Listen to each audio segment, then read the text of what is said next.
नमस्कार। PP news line में एक बार फिर आपका स्वागत है और मैं हूं दर्शन गुप्ता। इस वक्त राजनीति तेज हो गई है और लोगों का दिलचस्पी जो है चुनावों की तरफ है, लेकिन सबसे जरूरी बात है वो ये देखना है कि अगर आपकी सेहत है तो चुनावों में भाग ले पाएंगे। तो माना कि बहुत देर से आप इंतजार कर रहे हैं जम्मू कश्मीर में चुनावों के लिए, तो अब चुनाव जब आए हैं तो उसके लिए सेहत का ठीक होना बहुत जरूरी है। और इस मौसम में जबकि पल पल में मौसम बदल रहा है, सुबह कुछ होता है, दोपहर को कुछ होता है, रात को कुछ और होता है, आदमी का खान पान लान उसी के हिसाब से बदलता जा रहा है। थोड़ी सी गर्मी लगती है तो कपड़े उतार दिए जाते हैं, शाम को ठंड लगती है फिर पहन ली जाते हैं। ऐसे मौसम में बीमारियों का आना निश्चित है। यही एक मौसम होता है जिसमें धूप छांव जो है एक साथ होती है। अगर आप धूप में लेटे हैं तो आप चाहते हैं कि आधा शरीर आपका छाया में रहे। ऐसा मौसम है और इस मौसम में हमें क्या क्या एहतियात बरतनी चाहिए, किस तरह रहना चाहिए, क्या खाना चाहिए, क्या पीना चाहिए, इस मामले में योग सर्वप्रथम है। और योग को जानने वाले अच्छी तरह जानते हैं इस मौसम में किस तरह हमें रहना चाहिए। हमने आज दर्शकों की जानकारी के लिए एसके जैन साहब को यहाँ पे बुलाया है। ये स्टेट योगा कमिश्नर है, state chairman Indian yoga association के चेयरमैन भी हैं और उसके साथ साथ योग प्रेसिडेंट भी हैं बिहार क्रांति मंच के इंटरनेशनल के।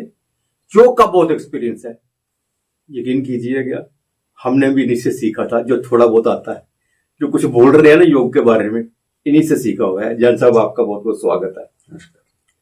जैन साहब, इस मौसम में जबकि सर्दी गर्मी दोनों आमने सामने होती हैं, इस बार सर्दी भी काफी लंबी गई और अभी तक जो है लोगों के अनुसार ये कपड़े बदल जाते हैं, खान पान बदल जाता है, लेकिन पता नहीं चल पा रहा सुबह क्या हो रहा है, दोपहर को क्या हो रहा है, शाम को क्या हो रहा है। हमें क्या कुछ करना चाहिए, कौन सा योग करना चाहिए, कौन से आसन करने चाहिए, कौन से प्राणायाम करने चाहिए ताकि हमारा सेहत तंदुरुस्त रहे। धन्यवाद। मुख्यतः दो सीजन होते हैं, गर्मी और सर्दी। वैसे तो केवल भारतवर्ष है जिसमें 6 ऋतुएं होती है। पूरी दुनिया में 4 ऋतु होती हैं, हमारे भारतवर्ष में 6 ऋतुएं होती है, लेकिन मुख्यतः गर्मी और सर्दी है। अब हमारे शरीर में लगभग 3.5 लाख या उससे ज्यादा नस नाड़ियां होती हैं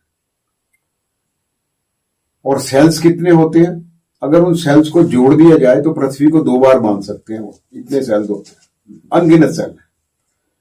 इन 3.5 लाख नस नाड़ियों में 3 नाड़ियां मुख्य होती हैं। एक है ईड़ा, एक है पीड़ा, पिंगला और दूसरा है शिशमना। ये 3 नाड़ियां हैं। जो ईड़ा नाड़ी है वो हमारे राइट स्वर, जो सूर्य नाड़ी है, राइट नॉस्ट्रिल है हमारी, वहां से जब हम सांस लेते हैं तो उसको सूर्य नाड़ी बोलते हैं, और लेफ्ट साइड से जब हम सांस लेते हैं तो वो चंद्र नाड़ी है। सूर्य नाड़ी, जब भी आपको गर्मी का मौसम हो तो चंद्र नाड़ी चलनी चाहिए हमारी। चंद्र नाड़ी के लिए कुछ प्राणायाम है, मैं उनका उल्लेख करना चाहूंगा। पहले तो डीप ब्रीदिंग ही अगर आप करें लेफ्ट साइड से तो गर्मी कम लगेगी आपको।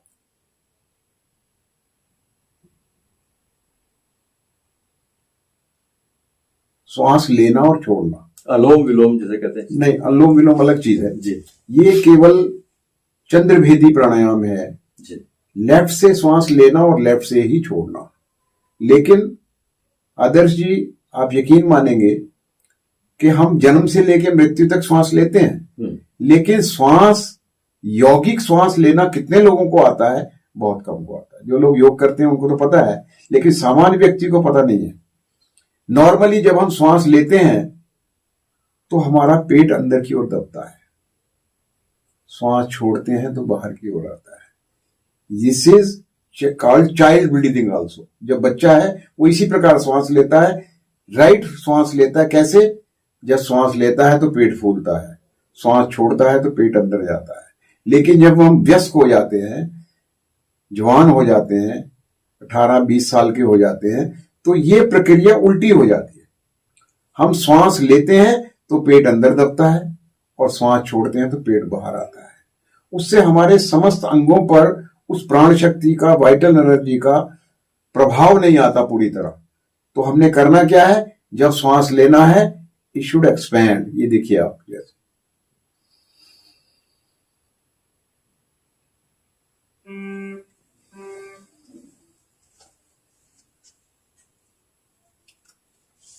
This is the proper way of inhaling and exhaling. तो हमने, जब गर्मी का मौसम है तो सूर्य नाड़ी, चंद्र नाड़ी को हमने चलाना है। तो दाई नॉस्ट्रिल को बंद करके लेफ्ट से श्वास लेना और लेफ्ट से ही छोड़ना।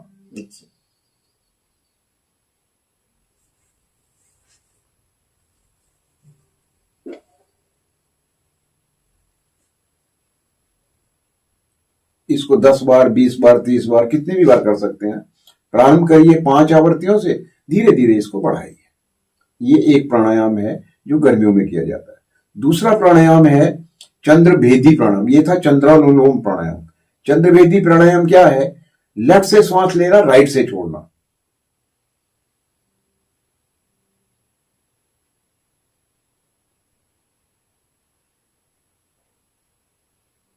फिर लेफ्ट से लेना, राइट से छोड़। इस बीच में श्वास को रोकना भी है या नहीं? रोकना नहीं है, केवल लेना और छोड़ना, लेना और छोड़ना। उसके बारे में मैं फिर कभी बात करूंगा। वो कुंभक उसको कहते हैं, जब श्वास को रोकते हैं। ये केवल रेचक और पूरक, पूरक कहते हैं श्वास को भरना और रेचक कहते हैं श्वास को छोड़ना। तो ये गर्मियों के लिए है। जब सर्दियों का मौसम आता है, सर्दियों का मौसम आता है तो हमने सूर्य नाड़ी अपने चलानी है। तो हमने इसके उलट करना है। इसमें सूर्य अनुलोम प्राणायाम, बाई नासिका को बंद करना, दाईं ओर से श्वास लेना और दाईं ओर से ही छोड़ना।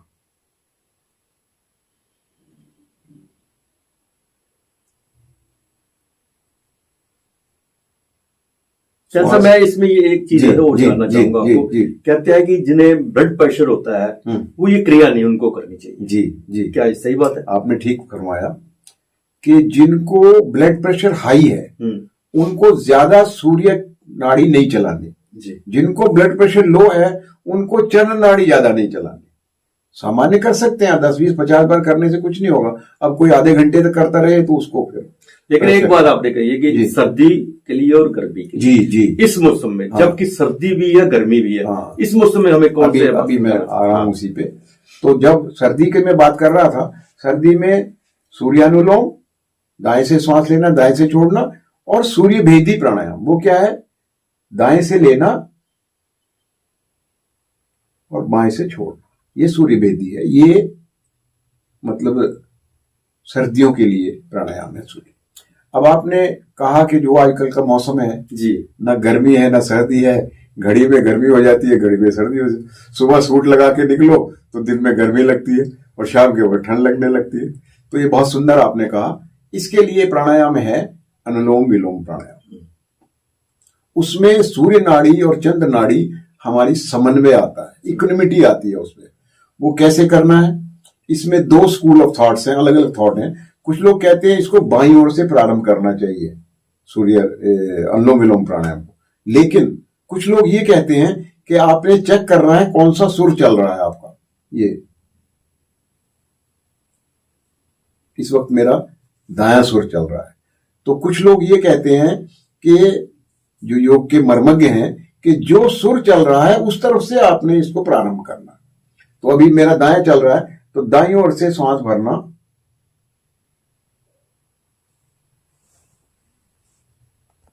और बाईं ओर से निकालना।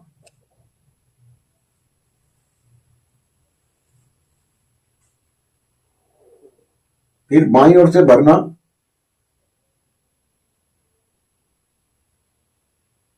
और दाईं ओर से निकालना। ये एक आवृत्ति हुई अनुलोम विलोम प्राणायाम की। लेकिन श्वास की प्रक्रिया वैसी रहेगी जैसा मैंने शुरू में निवेदन किया था कि श्वास भरें, पूरा श्वास भरें, पूरे अंगों में हमें दिखाई दे के श्वास भर रहा है, और श्वास भरते हुए हमारा पेट फूलना चाहिए। नो डाउट श्वास लंग्स में जाता है, लेकिन उसका प्रभाव हमारे एब्डोमेन पे भी आता है, और जब श्वास को हमने छोड़ना है तो उसी प्रकार पेट की नस नाड़ियां जो हैं, पेट एब्डोमेन जो है वो अंदर की ओर स्क्यूज होना चाहिए। इसको एब्डोमिनल ब्रीदिंग भी कहते हैं, स्टोमक ब्रीदिंग भी कहते हैं इसको। तो ये जो प्राणायाम है, अनुलोम विलोम प्राणायाम है, इससे गर्मी और सर्दी का समन्वय बनता है जी। ना इंसान को गर्मी लगेगी ना इसको सर्दी लगेगी। वैसे तो इसके इतने लाभ हैं व्यक्ति बता नहीं सकता। आपको थोड़ा सा मैं बताऊं इसके बारे में। किसी का ब्लड प्रेशर हाई हो या लो हो, जब इस प्राणायाम को करेंगे वो व्यवस्थित होता है। ज्यादा प्राणायाम, ज्यादा ब्लड प्रेशर होगा उसका नॉर्मल हो जाएगा, लो होगा उसका भी नॉर्मल हो जाएगा। ये अनुलोम विलोम प्राणायाम के गुण है। जिसकी नेचर गर्म नेचर होती है उसको भी लाभ है, और जिसकी नेचर सर्द है, ठंडी है, उसको भी लाभ है। बाकी शरीर के अंदर जो व्यक्ति, अनुलोम विलोम प्राणायाम का एक गुण है कि ये बच्चे से लेके बूढ़े तक कर सकता है। जो लास्ट ब्रेथ है 80 साल का, 90 साल का, 100 साल का इवन व्यक्ति जो है इसको कर सकता है। और बच्चों के लिए हमारे योग शास्त्र में प्राणायाम निषेध है। 12 साल के बाद प्राणायाम करना चाहिए, 12 साल से कम नहीं करना चाहिए, क्योंकि उसकी नेचुरल ग्रोथ जो होती है बच्चे की वो उसमें हैम्पर हो जाती है, रुक जाती है। जैसे साहब एक चीज, जैसे मैंने शुरू में खान पान की बात जी जी, तो आप तो कहते हैं कि आदमी को खाने के लिए नहीं जीना चाहिए, जीने के लिए खाना चाहिए। एक बहुत बड़ी बात आप कहते हैं, ठीक कह रहे हैं। लेकिन इन मौसम में जी मतलब किस चीज का खान पान की तरफ ध्यान रखना चाहिए? बड़ा अच्छा प्रश्न है ये। क्या होता है कि इंसान को गर्मी ज्यादा लगती है, सर्दी ज्यादा लगती है। वो क्यों लगती है? वो इसलिए लगती है कि व्यक्ति का इम्यूनिटी सिस्टम वीक होता है, प्रतिरोधात्मक शक्ति जो है कमजोर हो जाती है। अब पीछे आपने देखा कोरोना आया, स्वाइन फ्लू आया, डेंगू आया। इवन जो व्यक्ति रोज डीप ब्रीदिंग करता है, प्राणायाम करता है, उसको कोई वायरस अटैक नहीं कर सकता। ये मैं बुकिश नॉलेज शेयर नहीं कर रहा हूं आपसे, अनुभव के आधार पे आपको मैं बता रहा हूं, जो मेरा एक्सपीरियंस है। तो खान पान की जहां तक बात है, तो हमने जो भी आप खा लेंगे, यदि आप प्राणायाम करते हैं तो सब कुछ हजम हो जाएगा। एक दूसरी बात है, जो इम्यूनिटी सिस्टम है उसको स्ट्रॉन्ग करने के लिए कुछ चीजें हैं जो हमें जरूर लेनी चाहिए, अपने खाने में शामिल करनी चाहिए। कुछ तो बेरीज हैं। बेरीज में मुख्यतः हमारे भारतवर्ष में सबसे बढ़िया चीज है वो है आंवला। आंवले को कहते हैं अमर फल। और आंवला ना गर्म होता ना ठंडा होता है, मोते दिल होता है आंवला। गर्मी में भी खा सकते हैं और सर्दियों में भी खा सकते हैं। आंवले को शास्त्रों में अमर फल कहा गया है। आपने सुना होगा च्यवनप्राश का नाम जी। ऋषि च्यवन हुए थे और वो देखा, एक दिन मुंह धो रहे थे, पानी में देखा तो बाल उनके सफेद हो गए, दाढ़ी सफेद हो गई। कहने लगे अरे हमने तो अभी गृहस्थी बसानी थी, हम तो बूढ़े हो गए। उन्होंने आंवले तैयार किया, आंवले का सत्व तैयार किया और दोबारा खाया और फिर जवान हुए, फिर उन्होंने गृहस्थी बसाई जो भी था। तो आंवला जो है ये अमर फल का रूप दिया गया, और च्यवनप्राश जो है इसी बेस से बनती है, आंवले बेस से। तो आंवला एक तो बहुत सुंदर चीज है, इसको आजकल तो बहुत आ रहा है आंवला, उसको ले सकते हैं।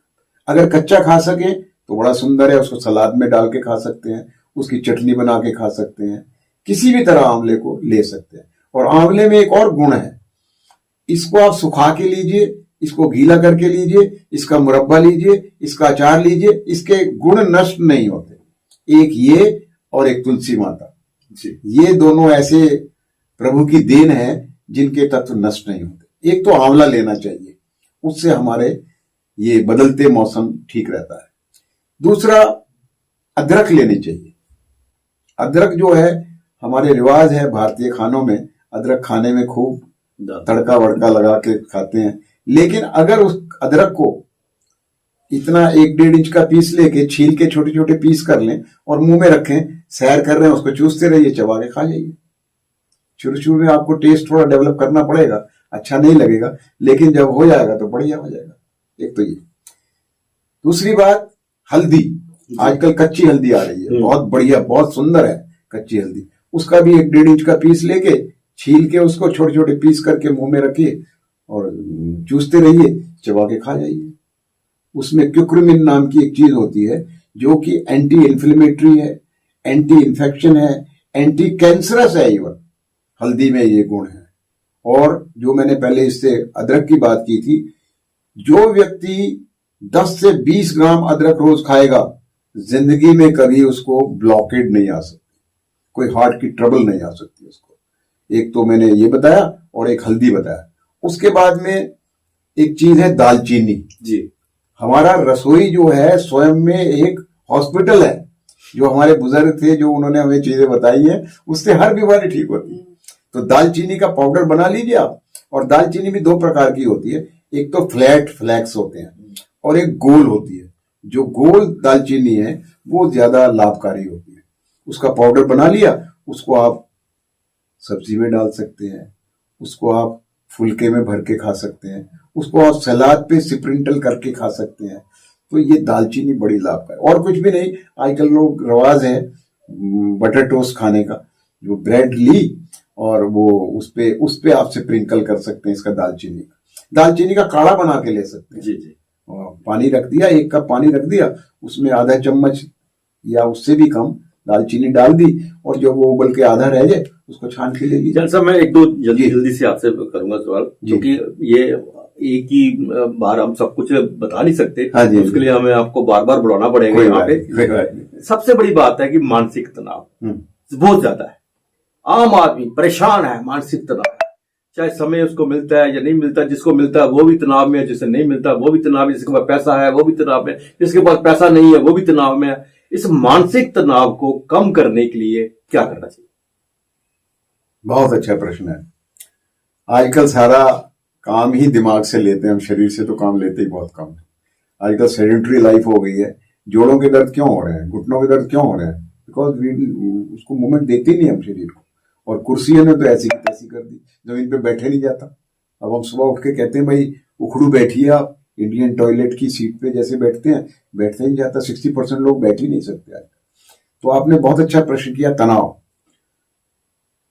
तनाव जो है, जब आप योग करते हैं, योग के आसन करते हैं, प्राणायाम करते हैं, तो आपका कुछ मस्तिष्क, आपका मन, चंचलता उसमें कम होती है। लेकिन जब आप ध्यान करते हैं, मेडिटेशन करते हैं, तो निश्चित रूप से आपका तनाव संतुलन में आएगा। ना आपको सुख में आप इतराएंगे, ना दुख में घबराएंगे आप। तो एक श्लोक है, वो मैं बताऊंगा आपको, वो योग से सार्थक करता है उसको। कहते हैं, अरि मित्र महल मसान कांच कंचन निंदन तुतिकरण, अर्घावतारण असी प्रहारण में सदा संताधर। अरि कहते हैं दुश्मन, मित्र दोस्त, कांच कंचन, कांच हो गया शीशा, कंचन हो गया सोना, निंदन तुतिकरण किसी की निंदा करना, बदखोई करना या प्रशंसा करना, अर्घावतारण आरती उतारना, असी प्रहारण प्रहार करना, में सदा संताधर, दोनों में समभाव। तो ये जब हम मेडिटेशन करते हैं, अब मेडिटेशन तो बहुत बड़ा सब्जेक्ट है, इसको शब्दों में बांधना बड़ा कठिन है। लेकिन सरल भाव से पहले तो आदमी को बैठना है, और जब भी मेडिटेशन करे हाथ पांव धो के बस आंखें बंद करके बैठ जाए।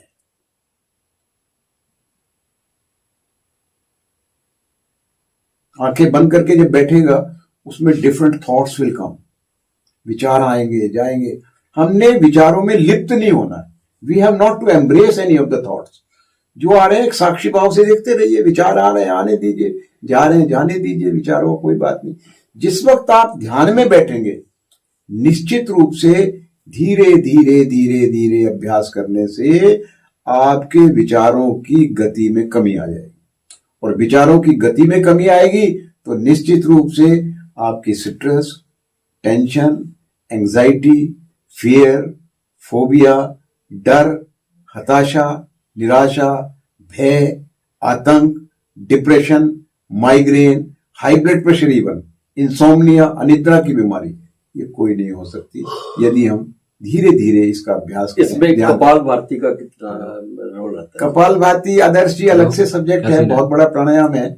कपाल भाती एक तो मैं नॉर्मली कहता हूं कि जो सीनियर सिटीजन हैं उनको कपाल भाती बहुत कम करना चाहिए, क्योंकि अलग से मैं एक एपिसोड लूंगा इसको केवल कपाल भाती के ऊपर, क्योंकि मानसिक तनाव से बात शुरू हुई थी। कपाल भाती कहते हैं, कपाल भाती भी मानसिक तनाव, ठीक कह रहे हैं, कपाल भाती भी आपको पूरी नॉलेज है योग की। नहीं आपसे थोड़ा वो सीखा है। तो कपाल भाती जब हम करते हैं, किसी भी प्राणायाम को हम करते हैं, तो हमारा कंसंट्रेशन उसकी तरफ होता है। Concentration is the prior stage of meditation. धारणा और ध्यान, पतंजलि महाराज के अष्टांग सूत्र हैं, 8 फोल्ड योगा है। तो जब हम कपाल भाती करते हैं तो हमारे पेट पे हैमरिंग इफेक्ट आता है। सांस को जब हम बाहर थ्रो करते हैं फोर्स के साथ, तो जब हम फोर्स के साथ थ्रो कर रहे हैं तो निश्चित रूप से हमें वहां ध्यान केंद्रित करना पड़ेगा। और ध्यान जब केंद्रित हुआ तो निश्चित रूप से हमारे मस्तिष्क को रेस्ट मिला, उसके विचारों की गति में कमी आई, तो निश्चित रूप से वो आपने बिल्कुल ठीक कहा कि उससे आपका तनाव, स्ट्रेस जो है कम होगा। जैन साहब, इस सेशन का जी अभी सेशन पहला ही हमारा हाँ जी शुरुआत हुई है। जी। इस सेशन का आखिरी सवाल शहद के बारे में। शहद कहते हैं बहुत अच्छी चीज है सबके लिए, क्या जो शुगर पेशेंट है वो भी शहद ले सकता है? देखिए, पहले तो मैं ये बताऊंगा कि जो जैन समाज है उसमें शुगर का निषेध है, वो नहीं लेते शहद, मैं भी नहीं लेता जी। लेकिन शहद का औषधीय गुण बहुत है। इसमें बॉडी में कन्वर्शन फैक्टर नहीं होता, ये ब्लड में टरक जाता है शहद। लेकिन जो आपने कहा शुगर पेशेंट, उनको नहीं लेना शहद। कहते हैं सुबह गुनगुने पानी में शहद नींबू लो, तो उसके लिए वैसे बेटर ये है, अपने डॉक्टर को पूछ सकते हैं वैसे, कि शहद का परहेज ही रखा जाए तो ज्यादा अच्छा है, क्योंकि इसमें बहुत ज्यादा मीठा होता है और आदमी को पचाने में पैनक्रियाज पे बहुत जोर लगाना पड़ता है, इसलिए इसको अवॉइड किया जाए तो ठीक है शहद। जैसा कुछ और ऐसी बहुत सी बीमारियां हैं जो आजकल आम लोगों में है, उसके बारे में हम चर्चा करेंगे अगले एपिसोड में। और क्योंकि योग द्वारा वो सिद्ध हुई है कि योग द्वारा वो सारी बीमारियां दूर हो जाती हैं। आप हमारे स्टूडियो में, आपका बहुत बहुत धन्यवाद। फिर अगले प्रोग्राम में फिर जैन साहब के साथ मुलाकात होगी और नई जो बीमारियां हैं, नई जो चीजें हमारे सामने आ रही हैं, योग उनमें क्या कुछ कर सकता है, उसकी भी जानकारी आप तक पहुंचाएंगे। तब तक इजाजत दीजिए, नमस्कार।